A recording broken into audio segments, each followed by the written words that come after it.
Just a couple of bits of housekeeping.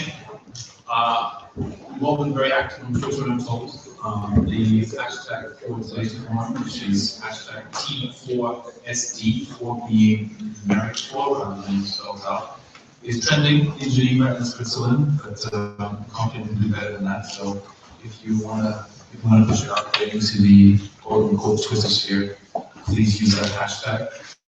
Also, Charles forgot to mention in his presentation, he just asked me to draw your attention to the fact that there's material on the 10YP initiative outside the hall on one of the tables, and just to make sure that I stayed in good books. There's also a leaflet on the Blue Number initiative from the ITC up there, so please help yourself to make as much of that material as you can get. We're going to move into the next session now, and the title is Spearheading New Initiatives for Sustainable Supply Chains. In concrete terms, or what we're really going to try to focus on in the context of that today is new and innovative approaches to building and to basically providing solutions to building sustainable global supply chains. Also the role of technology and leveraging technology in doing so. And again, we're going to have a nice broad spectrum of opinion and perspectives on this. The discussion will more or less follow the format of the first session. I have been urged by the speakers to be a little bit stricter with timekeeping. So I am gonna time the 5-minute presentations, and I'll give you a 1-minute warning. If you go any more than 6 minutes or so, we'll have to cut it off. But we'll see how that goes. Anyway, joining me for this discussion, and again, I'm going to the speakers will be presenting in the order that they're listed on the program, but just very brief introductions. To my left, and our first speaker is Mika Bekselainen, who is Chief of the Market Access Section, the Economic and Trade Division at the United Nations Economic Commission for Europe. To his left, we have Annalene Fellis, who is the Deputy General Manager at the Sustainable Agriculture Initiative Platform. Then we have Jim Bracken, who is to my right, who is the Sustainability Director at Global Standard 1. To the far left, we have Christian Müller, who is the CEO of Global Gap. And last but not least, we have Uvan Selvaramatan, who is head of the ITC office in the United Nations in New York. And on that note, I'm going to hand over to our first speaker, Mika. Thank you. I don't think I have to introduce my undergraduate cucumbers, but let me tell you why we do that if I come to the emerging issues. This all started in the late 40s and early 50s when the EU was established. At that time, Sweden and Finland sold timber to Germany because they had to rebuild the country. And at that time, every single German company that was buying timber required that the supplier send the invoice on the form that they used in that company. So then there was one supplier in a country who had to produce perhaps a dozen different kinds of invoices because like company A wanted to have it on yellow paper and company B wanted to have it on something else. So then those countries asked the then only body in the world that's still discussing trade that if we could do something about trade invoices. And this is where we started. We call this trade facilitation. And where we are now then, after 60 plus years of work, is we are now talking about what we call a buy, ship, pay model, which means that in all these three parts of the sort of trade process, you should only enter data once, and the same piece of data should travel throughout that process. This, unfortunately, does also then include that the quality is defined in a way that the systems understand what we are talking about. And here we come then to one of the areas where we work. We have working under agricultural quality standards, where we develop and maintain standards in 4 areas. in fresh fruits and vegetables like cucumbers, in dry and dried produce, that is dried apricots, nuts, and products of that nature, meat, and seed potatoes. Now, in the earlier session, I think there was Laura from Co-ACD who asked what the impact is. Let me tell you, agricultural produce is sold and bought in this world without the clients seeing themselves. The goods travel all over the world in different modes of transport, and the buyer doesn't see the goods before they are dispatched. They only see them when they arrive. So there is a certain need for the buyer to be sure then that there's no decay in the produce, there's no pest or unusual smell, there's a certain level of consistency in size and shape, cucumbers. And there are also questions about maturity levels at arrival, sugar content, acidity levels, humidity. There's a whole bunch of issues that have to be regulated so that when the produce arrives, it is what the buyer expects. This is the impact, and it happens at the entry point. And basically, these are checked at the customs when the goods arrive in the country. And it is only after that that then we can add the current interesting modern requirements that come to transparency or local trade or biodynamic trade, whatever labels there are. They only can be used if the goods are released at the entry point. If they do not meet the standards, they are not allowed to enter the country. Now, where are these kinds of standards used? Just to give you an example, 75% of all fruits and vegetables that the European Union, so the 28 countries of the European Union, buy from overseas, follow the standards that are set by the ECE. This was the common misunderstanding that many people think that the European Union has prohibited the cucumbers. They haven't been prohibited. It's just that the UN have defined that straight and curved cucumbers are different, but if you want to order curved cucumbers, we are happy to supply.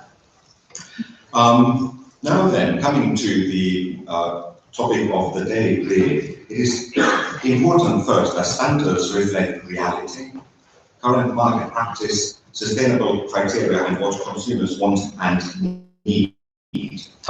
This comes at a cost. We are now already setting 3 different sets of criteria on the farmer. It is not the middleman, it is not the customs, it is not the UN that bears the cost of all of this. It is the farmers who have to meet first the sanitary standards, then our quality standards, and then the sort of private standards with sustainability labels. That has a toll on the farmers, and the toll is basically very monetary. It costs a lot of money.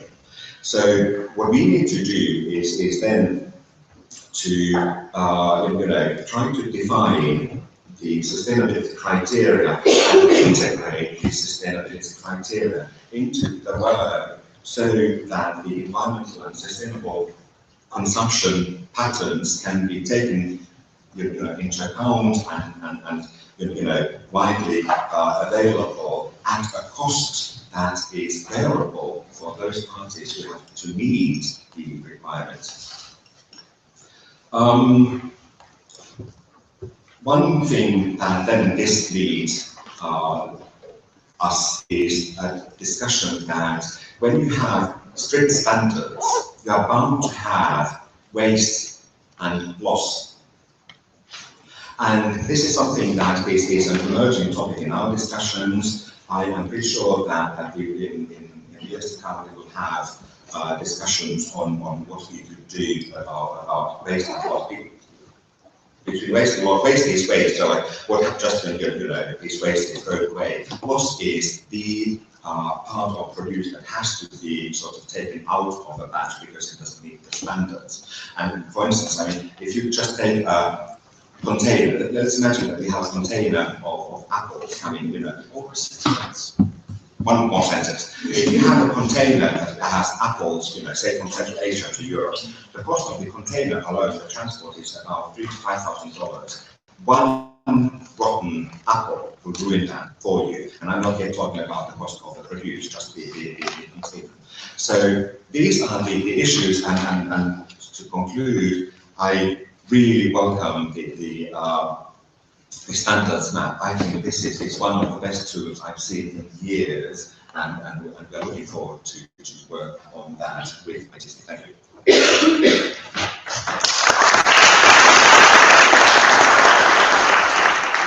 Thank you very much. Before we started the session, we had a bit of a conversation, and you made the point that you feel that sometimes agencies like the UN are bad at communicating how they actually fit into the picture and the positive role that's played here. How much of an issue do you think that is in shaping sustainability debate and the role of public entities such as yours? I think there's two things. First, as you all heard this morning, we didn't know that we are behind the cucumbers. You thought it was the European Union. So clearly, we have an issue. We haven't managed to communicate to the world that it is the UN. 90% of the work of the UN is about peace building. It's not peacekeeping. Or peacekeeping is all the work that we can do to prevent conflicts from happening. And communication hasn't been our strength. I hope that the newly approved Sustainable Development Goals can help us in turn this somewhat around. But the thing is that, and hopefully then today's discussion and future work that we will undertake with ITIS and other partners can help in that. We need outreach. We need work with all those partners and bodies and countries and companies and NGOs and civil society who actually deal with these issues, and that is very difficult for the United Nations, just like we are a bit far from those bodies. So this is why we are looking forward to working with partners. Thank you very much, Mika. I'm going to move right on to Lily for your presentation. Thank you very much. So I was given only 2 slides, I think. This is the project from the piece. This is only the cover slide. So my name is Lily. I work for SCI platform, which stands for the Sustainable Agriculture Initiative. Move to the next slide, please. We are a group that was created 13 years ago now by the food industry. At the beginning it was Unilever, Danone, and Nestlé, who had been working really on sustainable agriculture for a few years and quickly realized that they could not achieve very much. Everyone had collaborating, working with many groups. Since then we've grown and we keep on growing quite a lot. We've just had, since the beginning of the year, 20 more members, so we have 80 members. And why this matters is that, of course, then we have a capacity to have much more leverage. Now, all the members are actually across the value chain, from farmer cooperatives to retailers, traders, processors, and manufacturers, and they all either are farmers themselves or work directly with farmers, or actually purchase from farmers through traders. And this gives us quite a possibility to work with the farmers to us that goal of sustainable agriculture. We cover all major commodities, and written here in this sample of what we cover. And we operate globally, even though we are actually physically based in different countries in Europe. I want today to talk about these two, which is FSA, it stands for Farm Sustainability Assessment. It's one single language for the supply chain partners to understand and act together. It's one tool for communication from farmer to customer throughout the supply chain. I've put here a little scheme of what it looks like. Basically, it's a set of questions that are classified in essential basic elements that farmers can answer to try and have an idea of how sustainable their farm is today. It should not be confused with a label. As a matter of fact, it's quite different. Our ambition is, first of all, there is no logo associated. It's a business-to-business tool. B2B, as we said. We try to minimize work and the duplication of work and to harmonize. So actually, one of the bases of this FSA is a benchmark that uses the standard map. And I agree, it's one of the best tools I've seen in many years. We work very closely with Mathieu on that. Whereby, as a farmer, if you already, let's say, comply with a standard, then you don't have to take again a set of survey. You actually already know that you're meeting a number of those demands, and then you just have to check the few additional ones to see where you stand with regards to FSA. Also, if you take the survey of FSA, then directly you know which standard you could be actually meeting. So, whatever your score is, then you know what you have to be certified with compliance or getting, etc.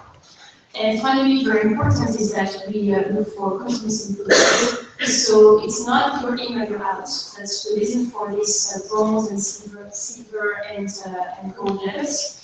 And if you're not getting bronze, we don't say you're out, we say you're not yet bronze. And we try to give you the means to actually become bronze certified. Meeting bronze level with no certification. What we use globally with respect for regional differences. So again, in order to minimize work, what we do is, as a farmer, if you take FSA and an Excel sheet, that's for the basic and simple way, depending on where you're based. But if you have connection to internet and you use standard map, FSA that is there, actually we already pre-fill all of the local legislation points. We had some complaints from farmers in some countries saying, there is no child labor in my country, do I have to enter that information? So we pre-fill it in, but you still have to check and make sure you're actually meeting your local legislation needs. And it's free for free use by anyone, and it's an open source. And at the moment, we've already translated FSA in 18 languages, so it's in that. And importantly, our work is not just developing a system, but it's also helping farmers and companies put that system into place. So we actually have quite a number of projects on the ground. Just production in Brazil, sugar beets in Europe, rice, strawberries, a lot of projects where we actually are doing that between the farmers and the different partners in the food chain to try and implement better practices and try and develop actually handbooks and tools for farmers to be able to make those practices. That should be in a nutshell, and I think it's exactly 5 minutes. We've got 4 minutes and 43 seconds.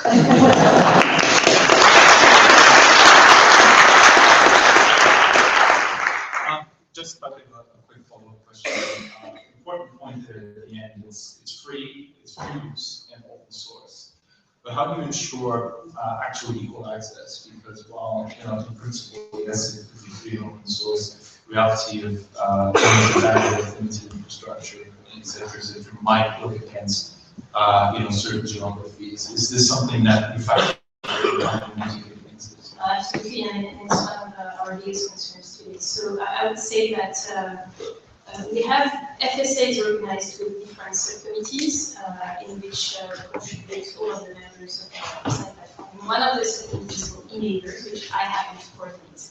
So we are to look at all of the enablers for farmers to actually be involved in this effort and what can help them do that. So it's difficult because some of them, as you say, don't have access to internet, some of them can't actually read or write even. So we rely a lot on the means and infrastructure of the members. The traders, for instance, now we're lucky to have Dreyfus and we have Cargill, etc. Those guys are quite present on the ground. But we're also looking at other partners that are not members of Site Platform, other extension services, etc. We have to really develop that, and it's just starting, and it's a big endeavor. But I agree, it's so big. Great, thank you very much. I'm going to move right on. I'm going to turn to Jim. Thank you, Chairman, and I'm delighted to be here. First of all, to thank Joe and the team and Rancho at ITC. I think they do a great job coming as they do from the standards body. I realise the amount of work they've gotten through the past year is quite phenomenal. And indeed, Ruben beside me, he and Joe have worked together to deliver this blue owner concept. I think it's a really development, and it's great to be part of it. For GS1, I think our vision is about GS1 being a means of exchanging trusted sustainability information on products for business to business and business to consumer purposes, and supporting all the actors across the supply chains. GS1 is a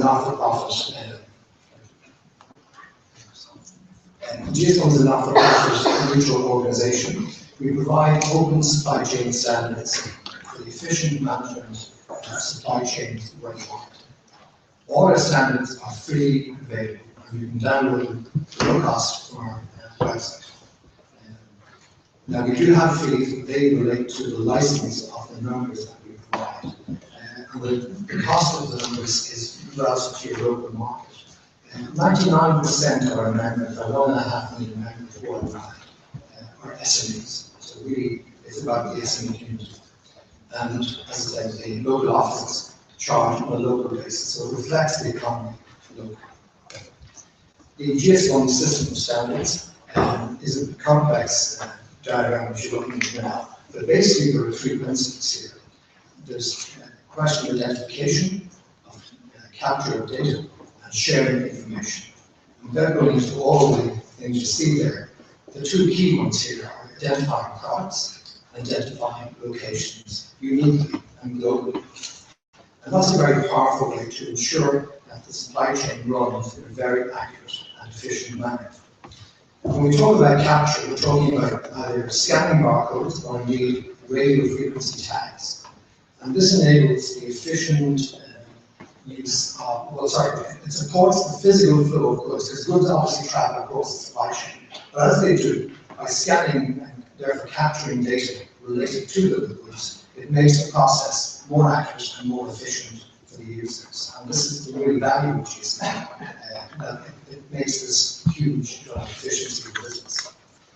The sharing piece is in 3 areas. First of all, we share information by EDI messages. Mika talked about the UNCE. There's a sister body called UNCFACT who delivered the first standard for invoicing and other purchase order messages that run supply chain globally. And GS1 adapted the EDIFACT messages, and they run commercial messaging all around the world, taking the cost of paper and other costs out of the supply chain. The second area is around what we call transactional data, because behind every product you see on the supermarket shelf, there is master data, and GS1 has a standard that ensures the accuracy of that data between various parties. And it extends beyond what used to be just B2B, right into the B2C area. So we provide health and wellness data and indeed allergenic information for consumers who wish to have that, because they're very sensitive to a particular issue. So there are 2 very basic things to do. The third one is, I think, the most exciting piece that GS1 has done over its life, and that is the concept of supply chain visibility. And that's delivered, I'm sorry for the acronym, it's delivered to a standard called EPCIS. What that does effectively is create real supply chain visibility, and it already exists in the food sector and in the healthcare sector. And I'm convinced that it can really make a difference in the area of sustainability. It could, for instance, prove the provenance of conflict minerals, timber, or any other product you wish to prove the provenance of. And it's a really, really simple concept. It can be applied, and I've seen it applied very effectively. Thank you.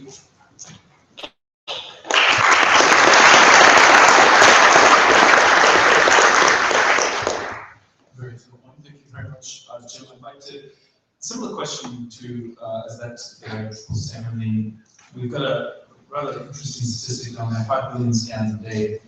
How does that break down geographically? And again, how do you ensure equal access? Because presumably the idea is that nobody anywhere should ever be excluded from being able to access the platform. No, exactly. In fact, we have 112 offices around the world. Barcoding is used in further 38 countries. I'm talking especially about Africa and parts of Asia where they don't have an office, but they're supported by a nearby office or indeed by a global office. So we really do provide a global service, and we don't restrict the use of our system at all. And in fact, because we're very locally priced by the local office, it really is affordable. I mean, that's the thing I'm stressing. Great. Thank you, Jim. Over to you, Jim. Thank you very much. Yeah, I have 2 slides too, okay? I don't need to explain who we are and what we do because it's in our logo now. You can just put all the pictures together. That's all what we do. But telling what we do is not really the new marketing. It's why are we doing this? And it's not definitely a new initiative. Next year we have 20 years of existence and 15 years of certification in 150,000 farms, good agricultural practice. It's the food safety core and fruit and vegetable. Those are the sort of major areas we are working in, but we are pretty much everything that is being produced under control. So no wild catch of fish, for example, but aquaculture would belong to it. And if T4SD would have been around 20 years ago, I would challenge, it's not really time, it's not a very new thing. I think I would challenge, we may also sign up already for that concept and principle, because it's all about transparency, it's about harmonization. So I think this is something that carries on. We want, and that's where retailers came from, we want to bring an incentive to every farmer around the world to produce a safer and more sustainable product. And to do an incentive is an economic incentive. That means access to market, that means reducing costs for adoption of these practices. That means all these requirements. So we're very close on this in the partnership, retailers and farmers. But they're so different, not just in size, they're different in their objectives. Retailers want to differentiate, and we always forget this. And when we talk about all these benchmarking activities, that is really not the essence, it's the second best solution. And then we talk about farmers, they want one system, they want it to improve, but they don't want duplication, so many things. They want harmonization, right? But they also, some of them want to differentiate, and then we have the nice solution of standard owners in the middle to fill the gap where inefficient governments are around and couldn't assure food safety, couldn't assure sustainability, so we built the infrastructure. But retailers and farmers, we were missing the manufacturers, Emily's members, side platform, we were missing the governments on the table. So ITC and side platform and Global GAP joined up. We had all of them on the table, and that's the innovation. In cooperation with United Nations, with Kuban and Co, we have then said, can we overcome this problem of continuous differentiation drive from the corporations in the market? They don't really want one soup. They want differentiation and they want innovation. And farmers' harmonization. One standard fits all doesn't work either. So how to do that? We came up last year, and it's a year old, this initiative, like the T4SD, the Declaration of Abu Dhabi for global food security. Next slide, please. Through good agricultural practices. So those initiating parties said, how can we bring food security and change the paradigm? That's this innovation. Change the paradigm in terms of, we need one language. Side platform, farm sustainability assessment is one language designed largely by manufacturers. Global GAP for food safety, largely by retailers and farmers. How can we bring that together? Well, in 2 weeks, we are launching, and currently it's under public consultation, a joint checklist, food safety from Global GAP, risk assessed for processors, that you don't have too much hygiene because it's not for fresh consumption, plus the sustainability language from the farm sustainability assessment plugged into an audit system of Global GAP, which is accredited for those that need government recognition. Is certification a solution? Well, what's beyond certification? But recent initiatives in food safety, that's where it's our main home, not sustainability, comes like from the US, the Food Safety Modernization Act. They want accredited certifiers of systems to show compliance with food safety. So we will have private sector standards. Beef labeling is a case.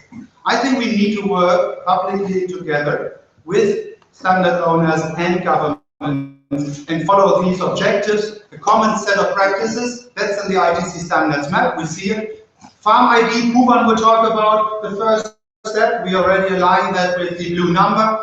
And the reporting, We had already IDH talking about the Dutch model in terms of joint reporting. We're in good condition discussions. I think that will be the next leveraging opportunity to bring the same message to the consumer and to government on safe and sustainable production. Maybe without labels, but definitely on the same level and same language. Thank you.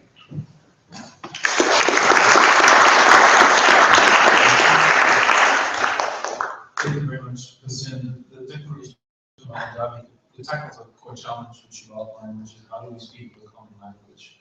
A lot of people need to come together here to speak with a common language. Is it also equal responsibility, equal roles to play, or will some actors have to be more prominent in this? Who needs to lead this? This is this typical question of governance. Whenever you start with something new, you get the question, what's the governance structure? Who leads it? To whom I need to report? Where's my independence? So how can we, in the world of connectivity, of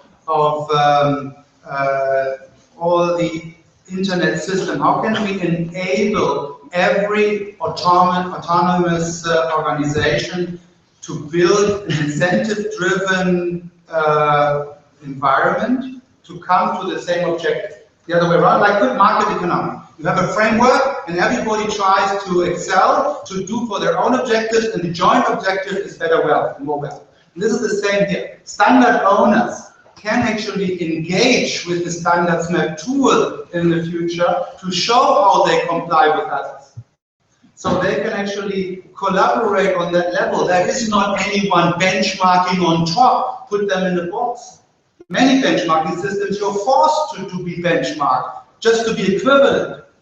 Second thing, we had a nice feeble report on reporting on area. I bet there is overlap. There are the same farms with double standards. So there isn't the aggregate. You cannot put it together because an area is multiple certified. And I think we should encourage that. Every system has their own market.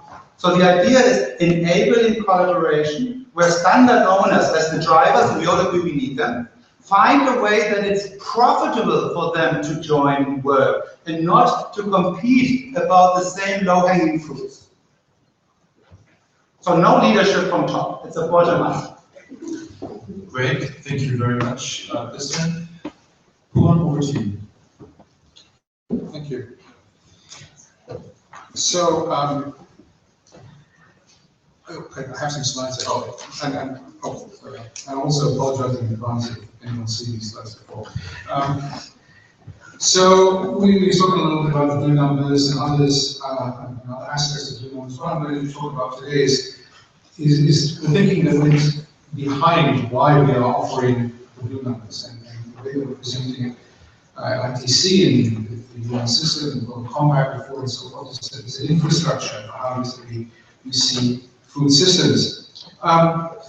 I'll begin with the idea of asking what is food security. The word security actually sends a message that well, we're secure, we're protected. And so if we have a vehicle of this sort with all of the right security certifications on it, we ask ourselves, is this a safe car? And of course, if we then put the car on the road, we have to ask, is it safe to cross the road if this car is on it? Probably yes. If we assume that the crossing of the road is buying some food and consuming of it and ensuring that your friends and family are all healthy, the problem is that that's not the only car on the road. We've got a lot of cars on the road. Some we know the drivers of, some we don't. And it's not only that there are a lot of cars on the road, 99.99999% are the other cars. I mean, we have to think very carefully when we talk about certification and verification and validity and all of these other things. No question they set the right framework by which we should be thinking, but certification, third-party verification is inherently unsustainable in that it is not scalable. So that was the problem that I faced, that was the problem that we faced at ITC. So when we started looking at the blue numbers and the way that the UN system should be contributing to this, obviously we're not going to become a certifying body. We're not going to be able to verify everything that every national law says or that every license or standard issuer is going to be putting out there. That's not our job. What we can do is we can talk about road signage, we can talk about driver education, we can talk about where the marking should go on the road, whom it is who should be policing this sort of thing. Transparency in terms of car number plates, who's identifying what, and ultimately what are the parameters for each country, each standard setter, each agency to be teaching their drivers on how well to drive so that we can have international driving licenses, for example. This is what the UN can do, this is what the UN does for aircraft, it does for telecommunications, it does for so many other things, and so this is what we're doing now for food. If we think about our food systems today, essentially over the last maybe 15 to 20 years, it's been built as half a bridge. It's been anchored effectively on the demand side. It's about supply chains, creating higher efficiencies and standards, and lowering risks for people on the demand side. And that means everybody from the consumer all the way through every part of the B2B chain. Ultimately, the cost for all of this either ends up with the farmer or with the consumer. Generally speaking, there's no one in the middle of that chain that's saying, well, what a wonderful thing if I zero cost this and absorb all of that, and I'm going to let the farmer go and let the consumer go. No, you know that if anybody is being certified anywhere, if you know that anything is being put on a premium shop in the supermarkets, so you know that it's been certified, somebody's paying for that, and it's not anybody in the middle. The most important thing about this bridge is we don't really know where it goes. This candidate has mentioned that there are several standards, all equally good, equally present on labels and on supermarket shelves and so forth. So this idea of landing on the other side, I mean, which is the right standard? Who says what is correct for which market, for which farmer, and so forth? Again, the UN is not assuming anything, but we do know that there are several countries in the world, each of whom have a different view on what they think is applicable for them for food security. If you look at the Sustainable Development Goals as they exist today, or now they're called global goals, they're a basket of everything that everyone wants. It's not really a very rationalized, logical, and straightforward document, but it's what everybody wants to see happen. So here we've got the blue numbers. The proposal with blue numbers is that let's assume that the line that keeps everyone together is government policy towards 2030. That's the thing at the top. It's what makes sure that the bridge can be built and the two halves can join up. But what we do need is the other half of the bridge to be built by the people on the supply side. And we've got billions of farmers who are going to be contributing to this effort if they are given a voice, if they're given a number, if they can be recognized. The whole context of those farmers, if we assume that the greater majority, 90% or more of farmers in the world are never really going to be oriented towards an export market or an international monetary standard. So this is a domestic concern, is how do you get consumers in Asia and Africa and South America to be just as concerned about standards as a European consumer, but within their own realm. So blue number is about ensuring that there's empowerment within countries as much as export and supply chain. All blue numbers are anchored and tethered by the SDG indicators. So a country that picks up policy on food security will now be able to link directly a community of blue number users to how it is that they're performing on the SDGs. And the UN system, tens of thousands of us, we're just here to make sure that all of those have some type of neutral oversight. It's not commercial, we're not stepping on anyone's foot in terms of how people make money or saying this is bad profit or good profit. That's not our job. All we're saying is this is how the system could work, and we're getting on. Okay.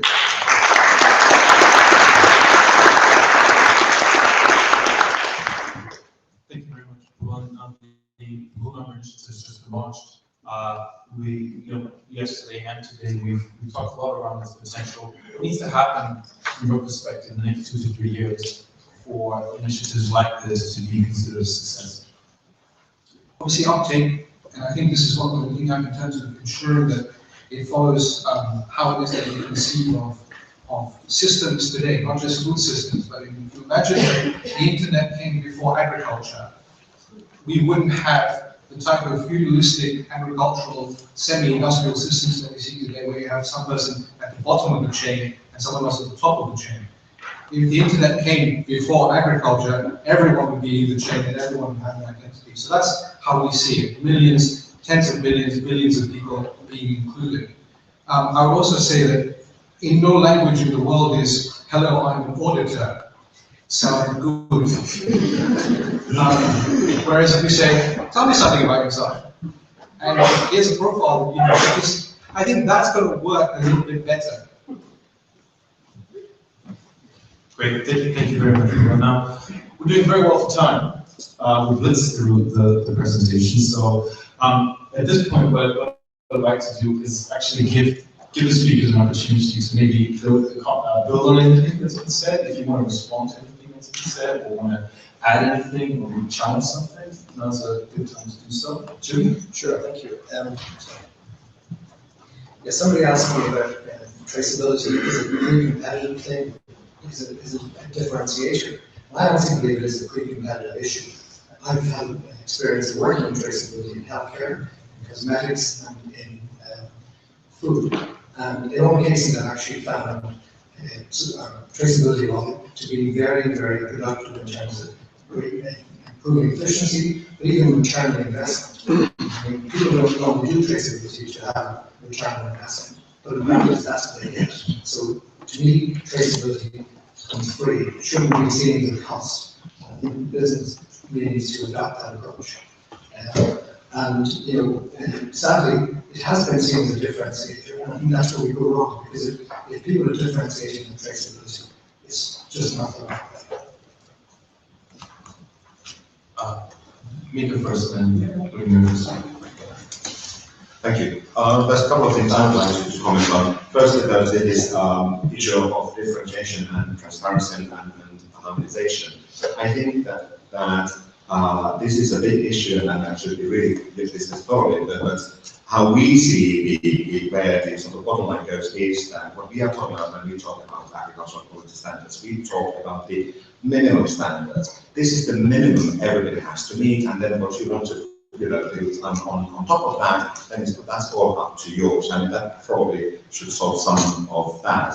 And then when it comes to governance, I mean, should there be a boss, should there be a person, a body, an organization that should lead all of this? I don't think that there's one single answer, but I think that we have found a fairly decent solution in our work on agricultural quality standards, and that is that our standards are developed and maintained by the users. So, like, you know, the people, the organizations and countries who come to the 4 areas, you know, countries basically nominate the people, but we have people from the businesses, we have people from farmers, organizations, and then we have people from ministries, and they negotiate the standards. So that, to an extent, helps to make sure that nobody dominates, or nobody takes the leading one, saying, oh, it's me doing it, and sort of dictate this or that.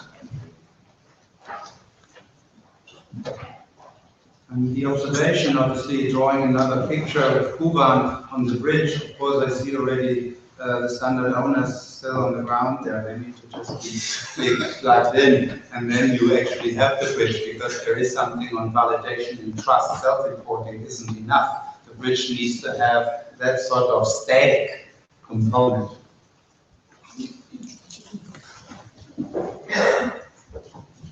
Yes, I want to add maybe to some of the former speakers and recent speakers' comments about certification versus non-certification. I think I like your point about the minimum, actually. I think what we all want to do is that there is a minimum, a baseline that everybody has to meet in terms of social welfare, treatment of the workers, and environmental compliance. Economic welfare for the farmers as well, and the recipients we can achieve. And then there is room for things. And certification, I personally buy things that are certified. But I have, I'm highly concerned about it. I have financial needs to do so. And I don't even think that all of the customers in the world at one point will all go for only certified products. So I think we, and that's what it's about, and that's what all of our FTA was about, is to try to put everything on the same road as we see them, and try to make that everything is consistent and harmonized, and then people can differentiate and consumers can care more about this, but I can actually get for it. But we need to make sure that everything moves in the right direction. That's what we're all about.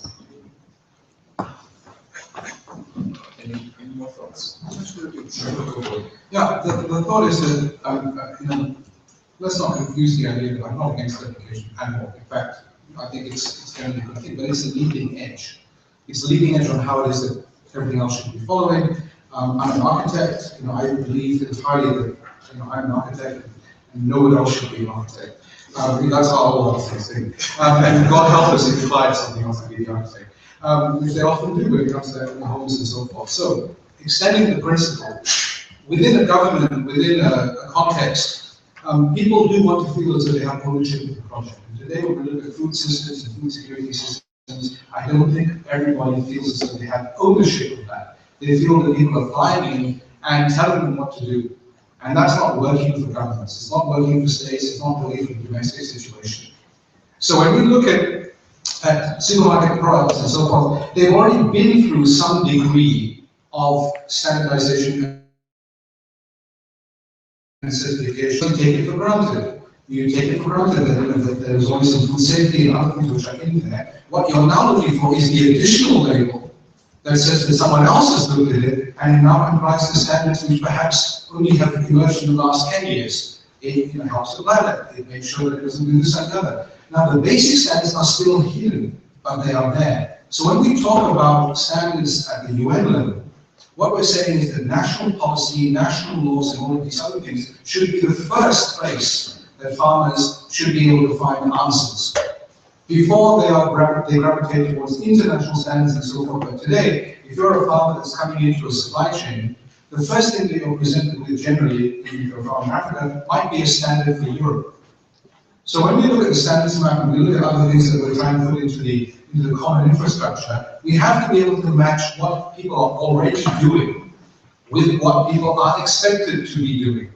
And this, what people are already doing, seems to have been lost in the discussion when we talk about international voluntary certification, which has rapidly become international involuntary certification. I disagree. Finally. Finally, no, there needs to be some disruption, yes. I think there is any good standard must have a reference to look as much coverage of meeting national compliance and national legal compliance, because we already start with the gap. The legislation is there and pre-populating, there's also a little disagreement here, with what's national law doesn't mean that the operators in all countries follow those. So I think that's the validation which we replace inefficient government control with private sector certification. Whether this is one auditor per farm, or whether this is more intelligent, more integrated supply chains, more risk-based, I think that's the discussion where we need, and where we recognize also on a case-by-case, country-by-country, certain efficient governments, and not duplicating with their effort to give an incentive for governments to actually team up and do so. I think that's then we are starting again to become partners on the same page. Sure. No response? I have a comment. I largely tend to agree with Christian in that there's a couple of issues we have to remember. First, one thing that we preach is please do not make your own national standards. We are all talking about internationally agreed standards. Make sure that you can participate in the process of making those standards, but don't make national standards because first.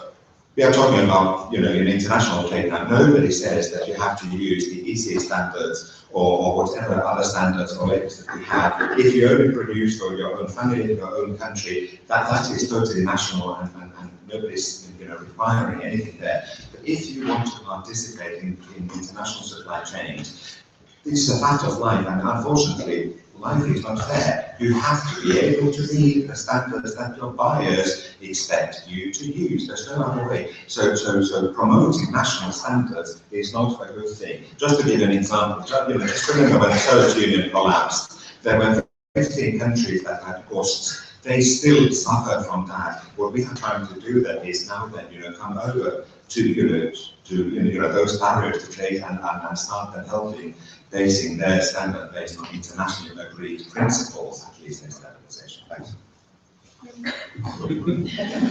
So I don't disagree with any of that. What I said, you have to think, is it that the market decides and that the consumer demands or not? So let's say, and we've had this before, where consumers walk into a store and decide it's made in Hong Kong, so that's not good enough, so I'm not going to buy it. That was 10 years ago, right? Or 50 years ago, it's made in Japan, I'm not going to buy it. So if the market decides, we'll let the market decide. If you have countries that produce bad products that are bad for you and they still exist on the shelf and no one's buying them, fine, it's not going to be produced. People are not going to buy those things anymore. So you have to decide, is it going to be an internationally ratified standard, which then maybe some countries don't enforce particularly well, and so you don't trust them, and so consumers don't buy it. That stuff's not going to be on the shelf for much longer. So if it's only consumer demand, we stick to consumer demand. But countries and sovereignty have got to have the ability to apply whatever it is that they need to apply in order to get themselves up to speed. If we're working now in Vietnam, Vietnam is completely orientated towards making sure that all Vietnamese standards are the best standards in the world for shrimp farming, for this and the other. It's going to take them some time. But I'm not going to discourage the Vietnamese from going that route so that they are proud of the standard that they deliver for their Vietnamese farmers. Yeah, go for it. There's a half right. Okay, so we've got some eager hands in the air, which is good. Let's start taking some comments and some questions from Rosanette right at the back. Yeah, go over. Working. Yeah. Very interesting discussions. I'm just maybe I want to put something on the table. Standards are, of course, important, and either they are enforced by the suppliers or the governments. There's a value there. Now, the question is, when are we empowering the farmers? When do we teach farmers that they need to do that? Not because Tesco is asking for it, or because the government is going to fund them, but because they need to, because it's their sustainability, it's the farm, it's the future. And we still have a big gap in this capacity building process. And unfortunately, I have to say, the standards are doing really little about it. There's much more to do. Great, thank you very much. Yes, Maura. To agree completely with what the last speaker has just said. I loved your car analogy, Gulai. If I could go back to that, I might be sort of twisting it slightly, but okay, the car's on the road, it's certified, all the bits of it are certified, we've accessed the market. But that's not what I was talking about earlier when I was talking about impact. What we need to think about impact, we're going beyond that. It's sustainability. Is that car still going to be on the road in 5 years' time? What do we need to think about in order to make sure that it is? Has there been a positive or a negative impact on the environment for the use of that car over that 5 years? What do we need to do to think about that? Can we come up with some KPIs that could be linked to the blue numbers for drivers, which gives farmers the opportunity to say, okay, I've had no accidents, my use of fuel has gone down markedly, I've had no replacements of parts because I've driven really carefully, so I haven't wasted the materials that go into brake pads, etc. That's the one angle. It's empowering farmers to say, okay, I'm going above and beyond.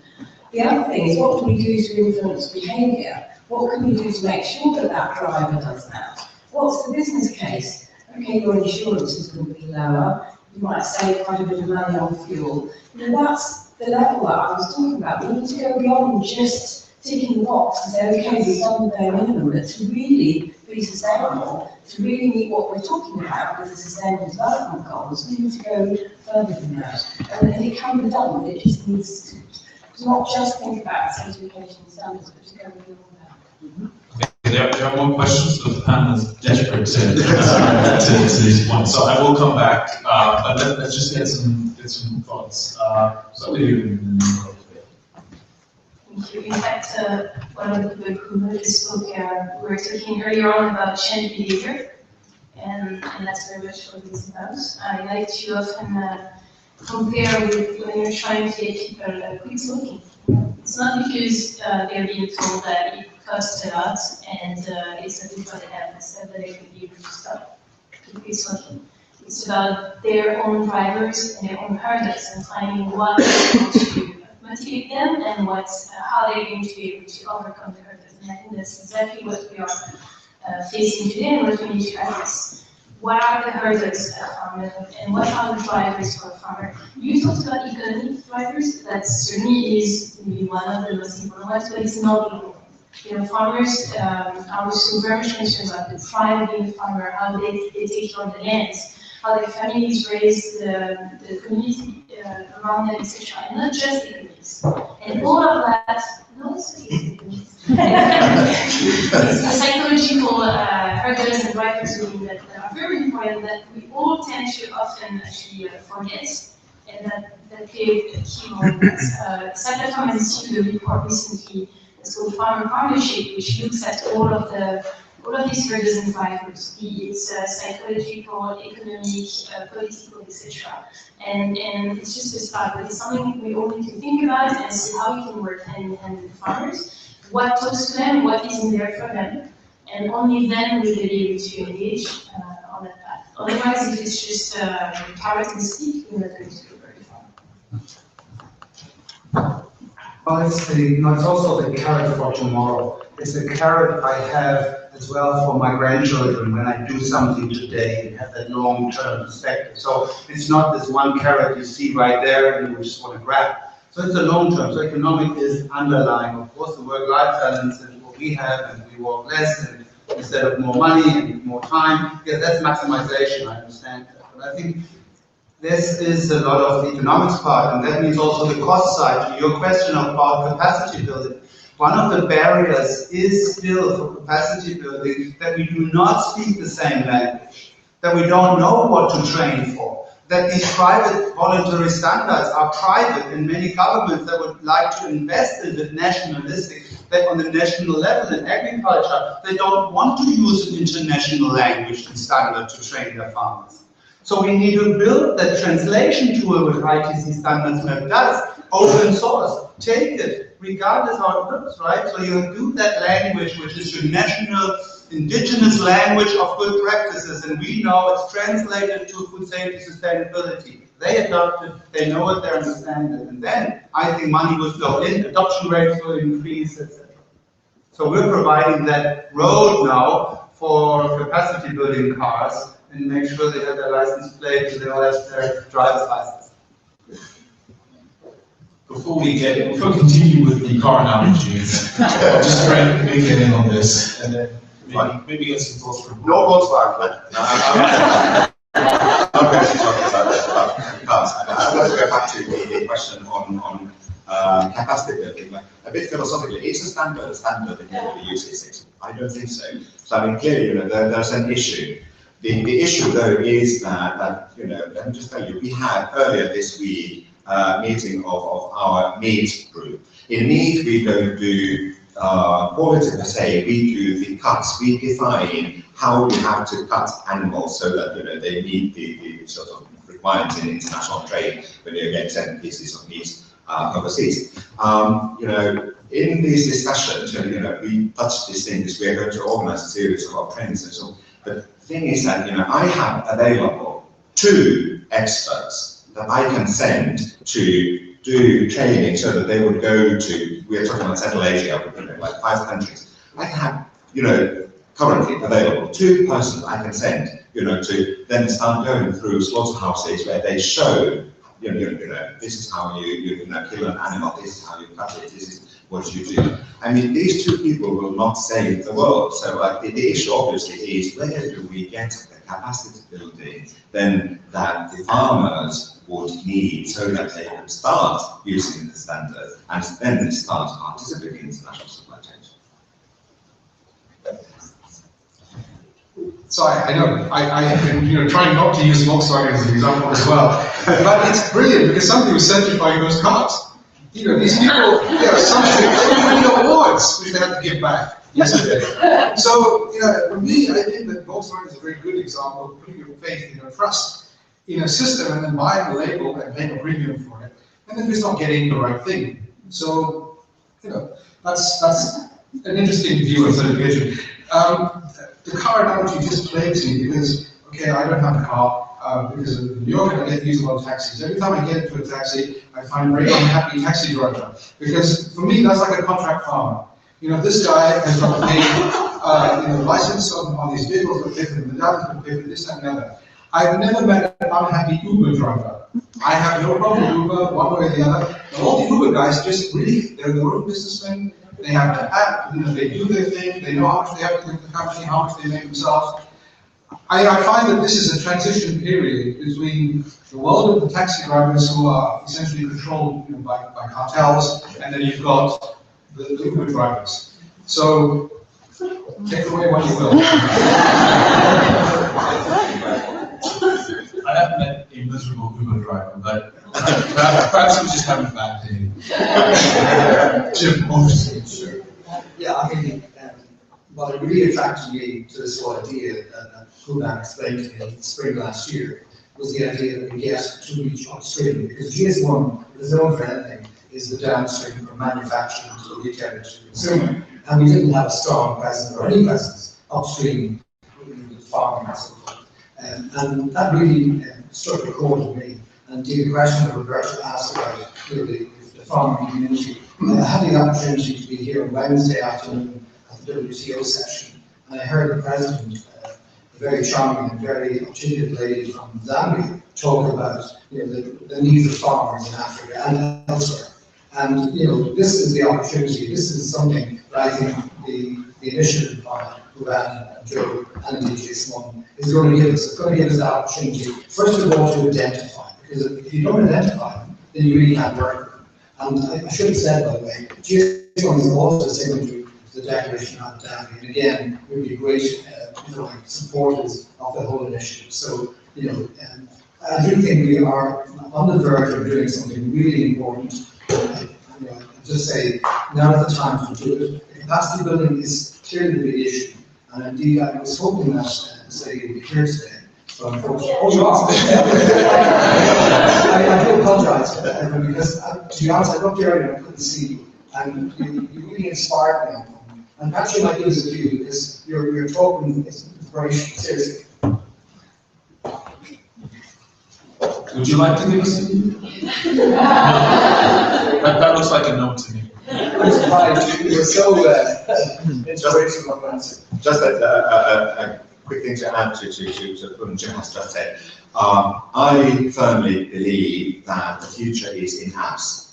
I'm just dying to see when the first apps come where we can start helping farmers and individual users of our standards. I can just think of what apps and like mobile phones have done to microfinance in Africa. I mean, I can't think of a more brilliant example. I'm positive that this same thing will happen when it comes to standards and access to markets and the use of our standards.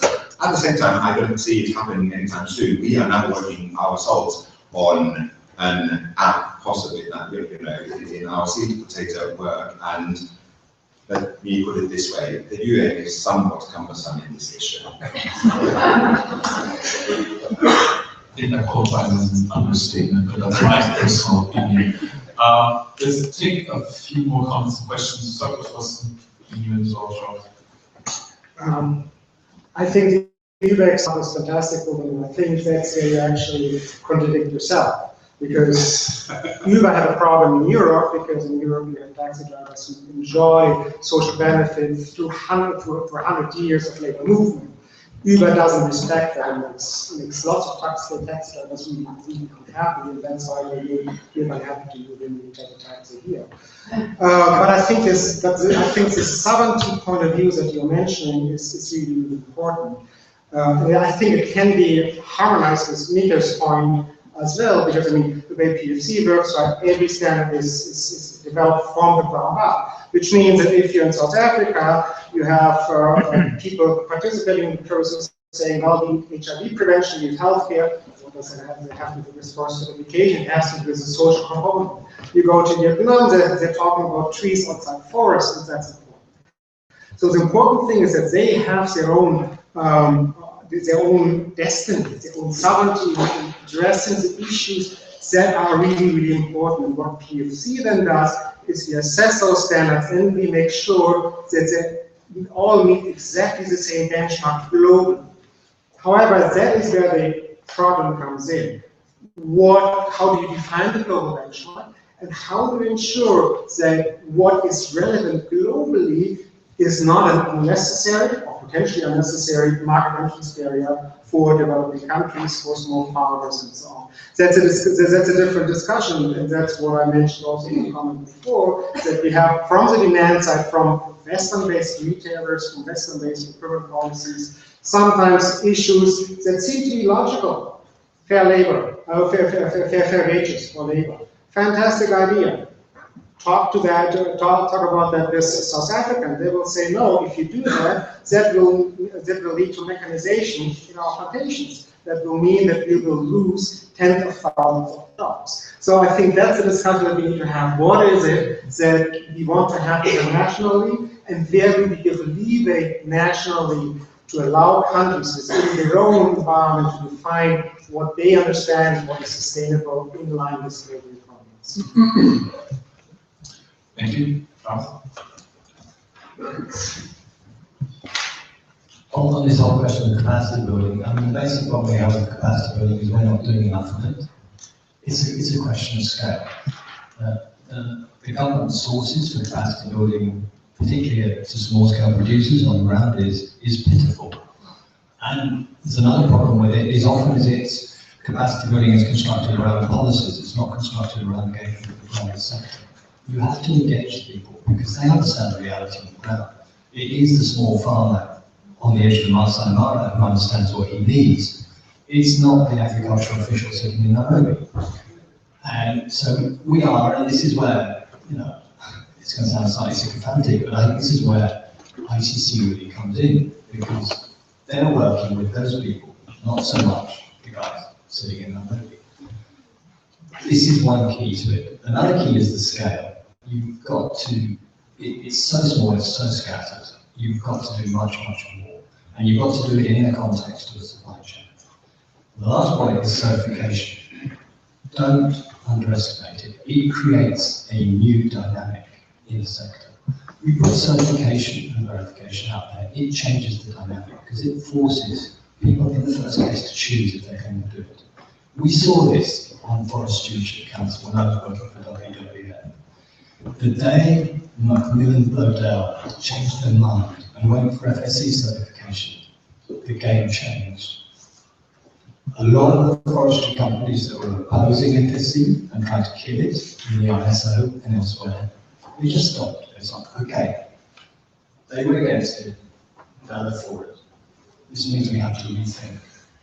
And FSC is still out there, and it has tens of millions of hectares, it's a third-party verification. But the reason it counts, I think, is something that Mark Moody-Stewart, I don't know if you know his name, he used to the German Shell, and I was at an OECD meeting in 1998, and it was about 6 months after they sank the Brent Spar in the North Atlantic, because it was touching off their backyard and they needed. And they were just not ready for the approbation that they faced. And Mark Moody-Stewart stood up in front of the OECD and said, we've learned something from this. At the beginning of the century, the relationship between the private sector and the consumers was tell me, i.e. the consumer asked the company, the first level was trust me. The private sector said to the consumer, trust me, and the consumer trusted. He said, then we went through the next level was the consumer said to me, tell me, i.e. self-declaration, and that was good enough for the consumer. And he said to the whole of the OECD, but now I know we're in a new phase, and it's show me. And that is why, in the first case, you need something like certification and third-party verification, because the consumer is even more skeptical now than they were in 1998. Thank you. Any more quick comments before go back to the panel? Right at the back. Yeah, thanks to summarize, almost following up on the question from yesterday. We do a lot of work with farmers in Grand Madagascar who have no access to energy, have no access to power, internet, and so on. We built our own bridge between the farmers, the communities, and the end markets. We built that bridge with certification. We built that bridge with engagement and industry shift with people like IDH. And now we're working to make sure that the traceability and the standards, they're the accompaniments to the capacity building. They're the things that actually follow from having farm education, access to inputs, healthcare, etc. I just want to know, I guess if I'm a Malagasy vanilla farmer, I'd like to know, where's this virtual reality bridge going to take me? More importantly, where is it going to take me and my family? You know, next week we're actually having a discussion with Waka Waka to look at getting energy, off-grid energy into the ground on Madagascar to help prevent another theft, first and foremost.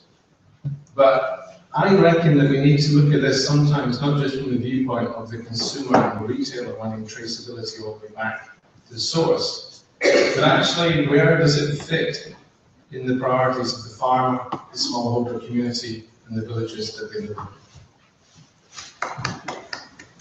Thank you. Christian, I think you wanted to come back on some. Very quick one, really on the simplification versus diversification. That's how I see it. Does it go standard fit really in that country? I think that's the story we all need to tell. That there is a journey, that there is a global marketplace, that we need to have different approaches. When we have imperfect information and we have these specifiers on the buying desks of multinationals, they are buyers and not technologists, and they need a simple answer, and certification label provides a simple answer, and that's been developed. One sort of label needs to fit all. It's a lot of work, and we know that because of legislation, food safety, etc., to go to smallholder level on food safety, break it down. I think that journey, we need to find and make the consumer aware of the differences, but we need to build that trust level that there is a bandwidth in which that comes in, and that there is someone taking care if you're on the bottom level of the bandwidth, but you need to bring them up over time as well to an equivalent level. Otherwise, the ones that are on the top will start complaining against unfair competition as well in the international trade. So it's a journey, but we have to start them on a lower level where it is and bring them in early. But we need to come with some sort of translation in this differentiation world to make that for the buying side. So to respond to the Madagascar question, also I can come back to the point about the continuity work on the answers. I think these two things are linked. I don't expect every smallholder farmer to naturally become an agribusiness. But I think that the opportunity for many smallholder farmers to become agribusiness simply doesn't exist today. Because that whole teach a man to fish thing, you can teach a man to fish, but if you teach a man to fish in order to supply you fish, that's a different sort of teaching. So I think today a lot of the teaching which is being done is actually being done in order to keep the farmer a farmer and to produce things that ensure that the supply chain is de-risked. I'm not saying that all supply chains are like that, I'm not saying that all off-takers are like that, because I know that there are much broader schemes. But the broader schemes tend to also have a social development component, they tend to be in collaboration with the government, they have a broader remit. When we look at some very supply chain oriented training programs, they're there to do a very specific thing. It's to de-risk my supply from this context, from this geography, to this market. That's how it's supposed to be, and that's fine. So I think when we look at the opportunity for something like Google and the ability to actually start to upload any information that you want about yourself. I am now supplying to this supplier. I meet all of this supplier standards. I am within the supply chain. That information is now available and has been disclosed by the farmer to everyone else who may also want to have something from that farmer without necessarily having to go through the same investment that the first farmer, the first off-taker would have made. But now that is available. It's now within the farmer's responsibility. They can take that action if they want to. If a farmer has been part of the group certification scheme, that farmer can now leave the group certification scheme, but it would still be recorded in the farmer's profile that they were, and that all of their holdings, their land and so forth, all met the standards of the group certification. So they could lose the group certification, but they can now still claim, okay, fine, if you want to come and check out what I'm doing, by all means, let them do this. I'm not saying that all farmers everywhere are going to do it, but today it's very, very difficult. If you do leave a group certification, to then demonstrate that you're still part of the global collective towards sustainability, whereas you could really be one of the sustainable farmers in the world.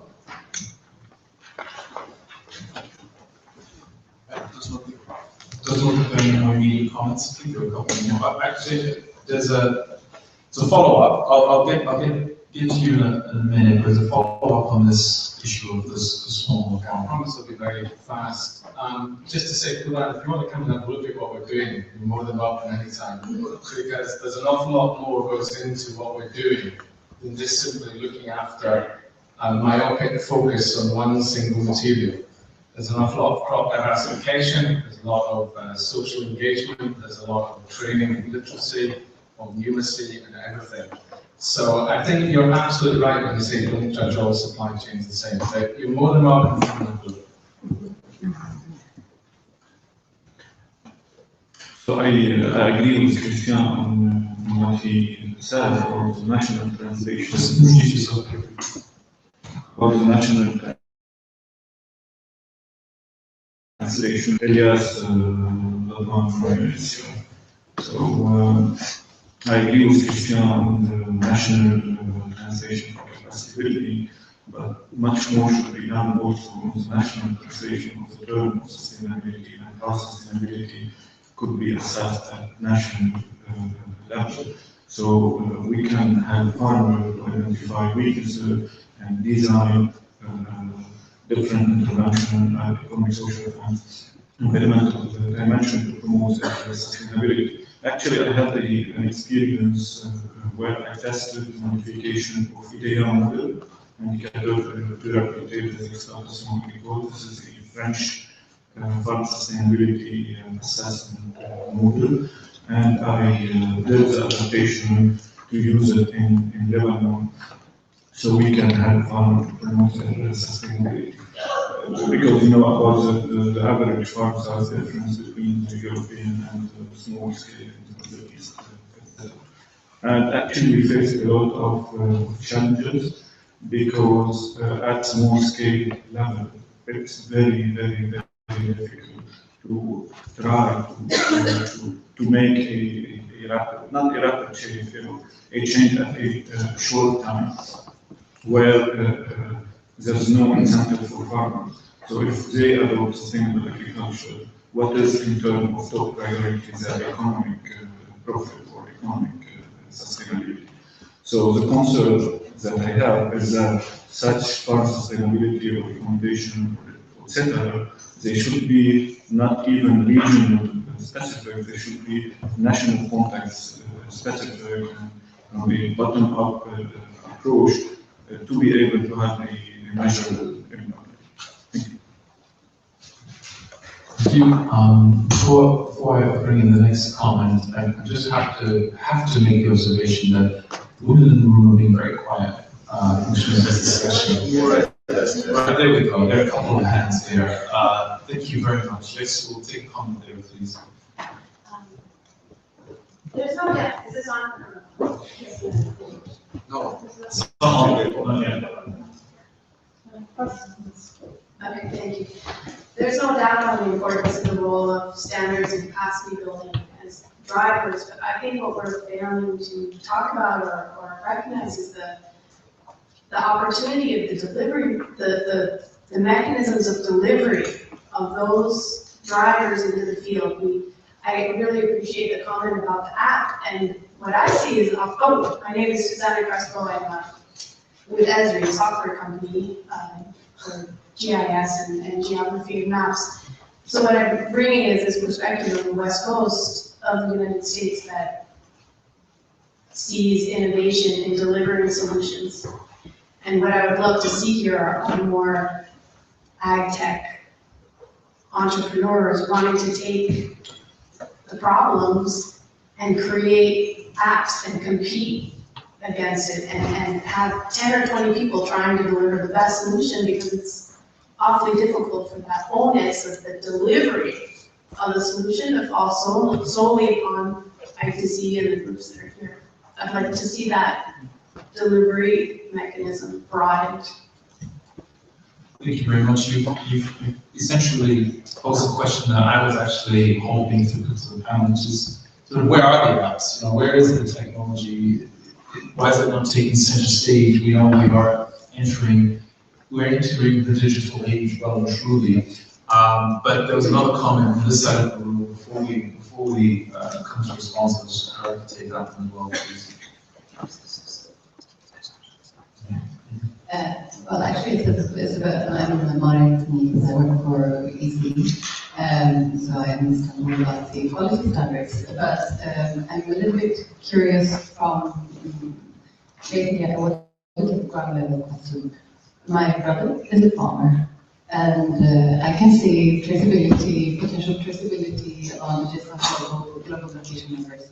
But as a simple question, what should I tell my brother? Why should he adopt a number? What's in it for him? Let's come back to the business case. What's in it for him? Why does he need a number? He's following Swedish rules, he's following all the labor laws, he's supplying to the national farmers cooperative. Thank you. I think we have one more. Yes, please. I actually have a couple of questions.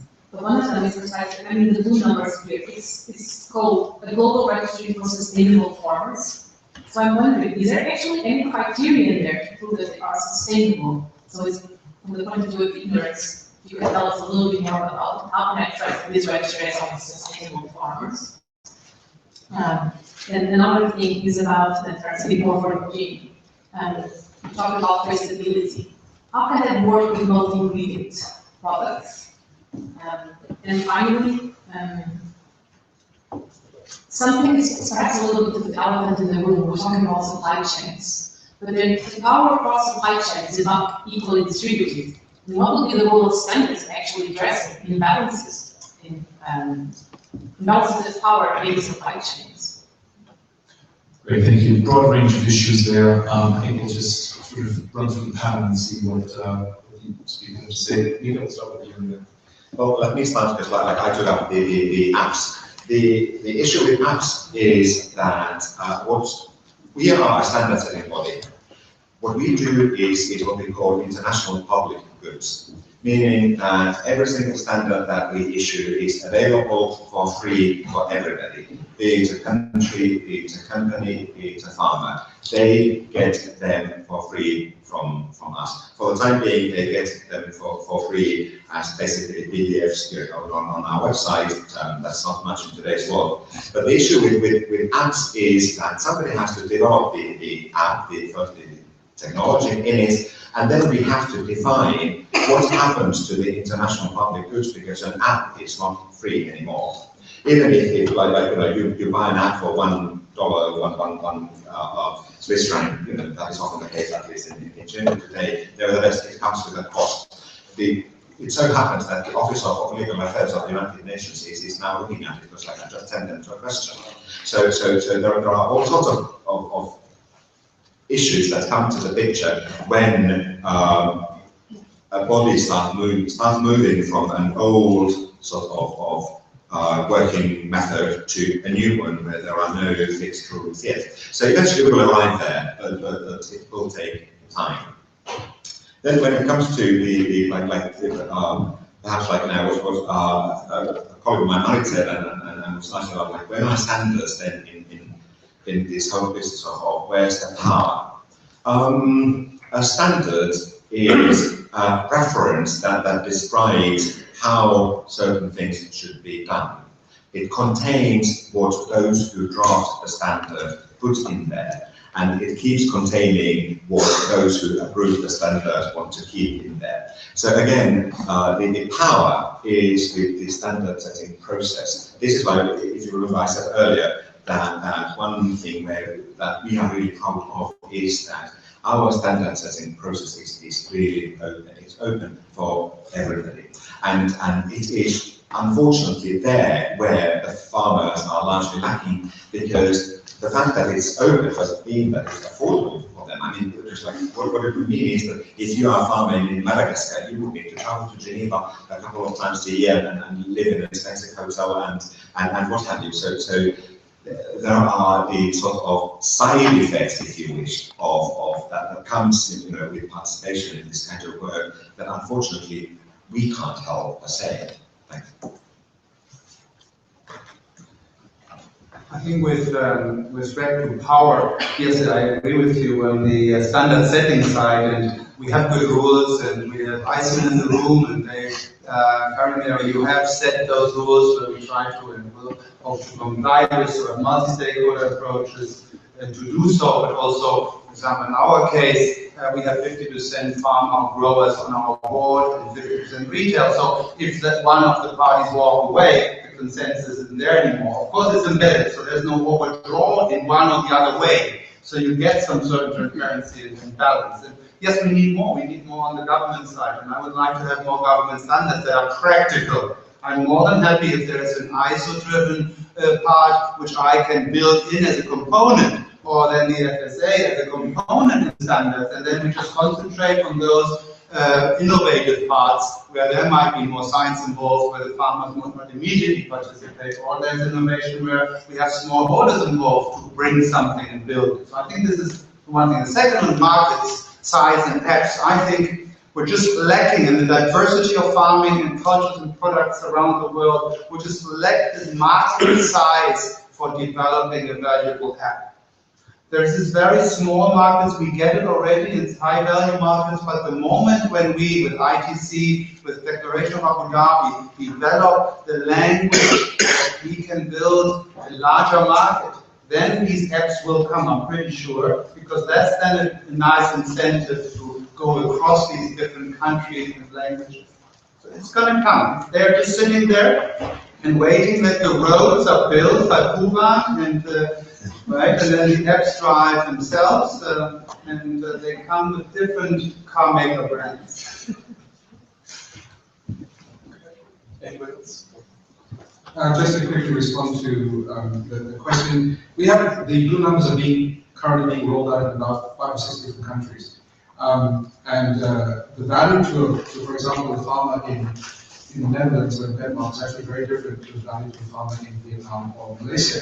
In many cases, the farmers in Vietnam and Malaysia are just happy that they are now on the grid, that they suddenly have some degree of identification and they can be included in the food system and recognized as being an individual. This is a huge step forward in terms of dignity and pride in the industry. The farmers in Denmark and Netherlands, for example, their biggest plus is they only have to fill out the form once. So, for whether it's a business license or whether it's certification or this and the other, they park all that information within their profile. And they just lift it, drag and drop into whatever it is that they want. The amount of time saving in terms of administration for a more mature, sophisticated farming operation is actually very, very significant for a family farmer. So we don't prescribe necessarily what the benefits are going to be. We simply say that you're recognized, you have information in a particular place, you can choose to share upload as you wish. It's your personal suitcase. So the application in different places is going to be different for different countries and economic contexts. There was another question that was Ezra, yes. We've met before. It is in fact being open. The entire Blue Number system has got to develop a kit for apps that are tied to it, which is being built now. There's a number of people on the West Coast of the US in Silicon Valley that are looking at how to begin to build an ecosystem out around the Blue Number. Colleagues, for example, in Malaysia and Vietnam, have already signed up with the telco to deliver 100,000 phones with a data plan at a subsidized rate, so they're putting smartphones in farmers' hands. In Myanmar, we're talking with the telco there, where they are matching the building of cell phone towers with the agricultural expansion plan for the country. So, and this is all based on blue numbers. Because now you know where the farmers are, and you know that they're going to be using this infrastructure. So by all means, let's have a talk about joint land. Thank you. Yes, Jim. First of all, footnote to what Puga just said there. When I was at the Abu Dhabi meeting that did happen last year, I met a farmer, a very large international farmer in the berry market. And they told me they were facing 16 audits a year. Can you imagine the cost at the time? It's just extraordinary. So, simplicity has to come back. We have to get, a lot of simplification and to remove this, burden of audit. I mean, I'm not against auditing. I should say I'm an auditor financially. Anybody who's retired financial auditor, and damn that it was, because I can tell you the story. Apparently, the cause of the 2008 collapse was that there was no proper identification of borrowers in the financial markets. In fact, they called it the plumbing was broken. They could not identify Jim Bracken, who happened to have loans from 10 different banks in different names, in different jurisdictions. And my exposure was way beyond anybody's, if you like, per year. So, like auditing is great, but when the system doesn't work, it's really as we saw. But coming back to the point about the auditing, about the traceability, yeah, I mean, some products are very easy to do tracing on. Some supply chains are very simple. When you get into multi-million products, you're right, it's more complex. But it happened there, things like cosmetics and medical stuff, and it is doable. And it depends on your scale. It could be a simple case of keeping good records even manually. And when you make a batch, you have all the references back to that batch, all the ingredients. And I mean, I've actually done training when the food laws came out in Ireland. We did a lot of training. It's doable. And obviously, again, with IT, there's lots of ways to do it. But it's about keeping good records and making sure when you make a batch that you can reference what you used. Final comments. I think we will conclude the. Sorry. So one final comment. Yeah, back we will squeeze up. Yes. When we were talking, food shortage started in Geneva, so no need for lunch break. My question will be totally beside the point because I am a journalist, Boris Engelson, and I came in half an hour ago from the WTO session, but I am happy that we be beside the point because I regret missing what you said before, and everybody will continue to say you're beside the point, because I'm explaining why I was behind the point. I just like to make two short comments. First, one should not forget that the largest food crisis in Western Europe in the 19th century was due to standards. It was not food standards, it was railroad standards, but still it triggered a big agricultural crisis, and this is why it was so difficult then to create loan banks like the Grammy in Western Europe. I am happy that there are railroad standards, but we should not forget about that. The second point, and then I'll be through, is that now it's very trendy to speak of the comeback of the amateur in science. But the real amateur in science, in fact, it is a professional amateur, is the farmer. The farmer is a scientist, and he's a forgotten scientist. A guy wrote a book 100 years ago to say that the school of the modern republic teaches farmers to hate themselves, to despise themselves. And today, everybody wants to develop an app, but nobody wants to grow carrots. Maybe if we acknowledge growing carrots as scientific and high-tech as developing an app, it will change the attitude of cities versus village, the attitude of young graduate vis-a-vis it might be, I don't want to bring too much, change a lot of prejudices in this issue you are discussing today. Thank you for your patience. And thank you. I can think of no better note than that to end the discussion on. We're going to wrap things up. Let me just sort of calm nerves. I'm pretty sure there will be lunch. We did start about 25 minutes late, so we are wrapping up a little bit late as well. Before I thank the panel and before we all break for lunch, I've been asked to just give the floor to Gabriela Alvarez for a minute, who is going to be sharing sessions this afternoon. Gabriela, are you in the room? Yes, I'm here. Here. And I just wanted to ask everyone to, I know we're running a bit late, but you have to eat fast for today. We are going to start 2:30 sharp. It is a different style of session. You are the participants, you are the active participants, and the instructions will be given in the first 5 minutes. Is that good enough? So if you come in 10 minutes late, you might get lost on the instructions. Is that sensitive enough? So looking forward to that 2:30 day. Gabriela, and thank you very much to all our speakers and all of you for what's been a really, really